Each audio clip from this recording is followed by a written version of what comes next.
So I have an issue, and I know I'm not the first person to have this problem, but if you know anything about Brazilian Rainbow Boas, you know they need humidity, and that's something you can't mess up because their health can be severely impacted.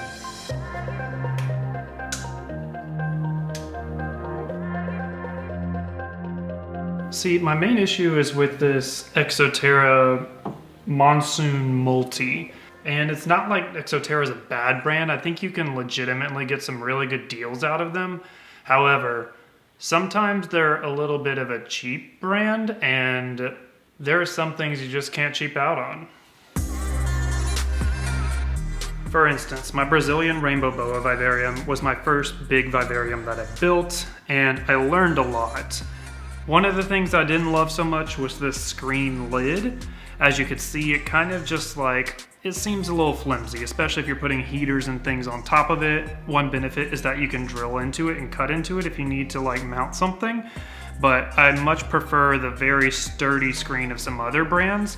But let's get back to this mister. See, there's two types of misters you can go with, and one is preferable. There's the old school, like just this kind of mister. You pump it up and you spray it, but it emits like a lot of droplets, and the droplets kind of just can run down the plants and saturate the soil. It doesn't really help humidity as much as you might like. The other kind is like a spray bottle, and it will give a very fine mist that kind of just goes in the air, and this really does help humidity. But I gotta say, the Monsoon, it gives off a bunch of droplets. It's not the fine mist that I wanted, and it definitely has had some other issues, like longevity.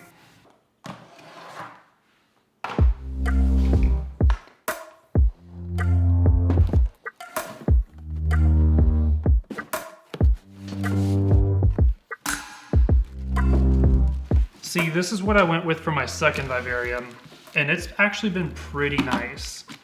The gold standard of misting systems is probably Mist King, and they're fantastic. However, they're a bit more, let's say, inconvenient for just regular consumer users and not like commercial users. You have to have your own water reservoir, you have to...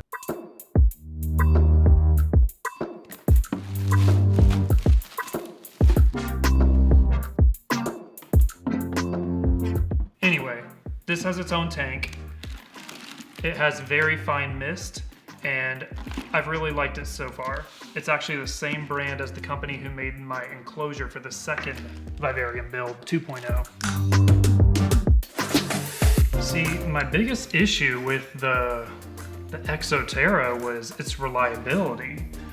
I could work around the bigger water droplets if like the thing actually worked.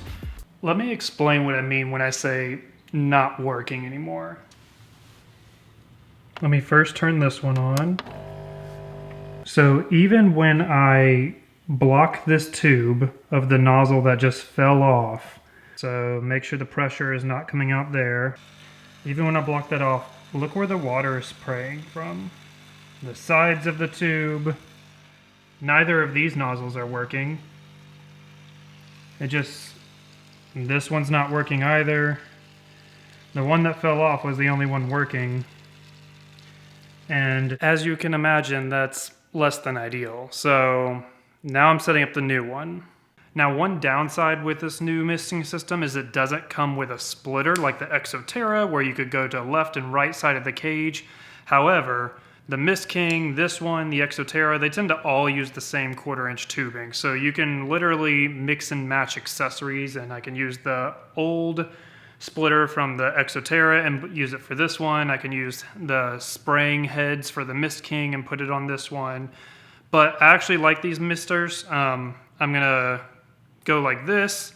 I'll use the splitter, and then I actually had an extra set of these mister nozzles, and that thankfully came with a like stopper, because at the very end of the mister of the line, so you don't have water shooting out the end, you have to put a little stopper.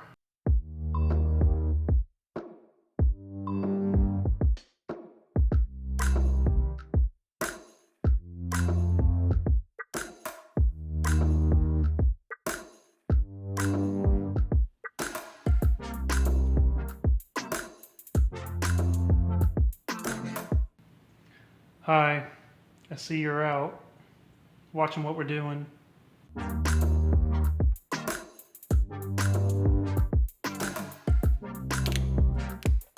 By the way, always use distilled water with foggers and misters and that kind of thing. Like, I wouldn't even say reverse osmosis or filtered water, distilled. All right, it's all back together now. So, moment of truth.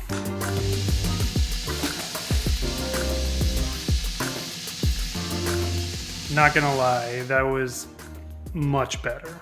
Now, full transparency, Exoterra does have a version 2 of this mister that just came out. So they do make a lot of cool products. I know their newest enclosure like this has like a drain on the bottom, which I had to drill into the back of mine to get one. So that's really cool. They do think, I guess, and listen to feedback. So maybe the second one's better. For now, I'm gonna stick with the Reptazoo one. I'm gonna go ahead and get this guy out since he's been like watching us the whole time. I've been hook training him so that way when he sees the hook, he knows it's not food time.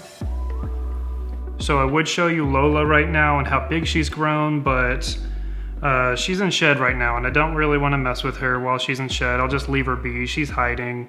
So usually when you mess with snakes when they're in shed, it can stress them out, but she was actually in that enclosure the entire time we were doing the mist upgrade. However, I'll get this guy out since he was watching us the entire time. Very eager to come out. He's been doing great, by the way.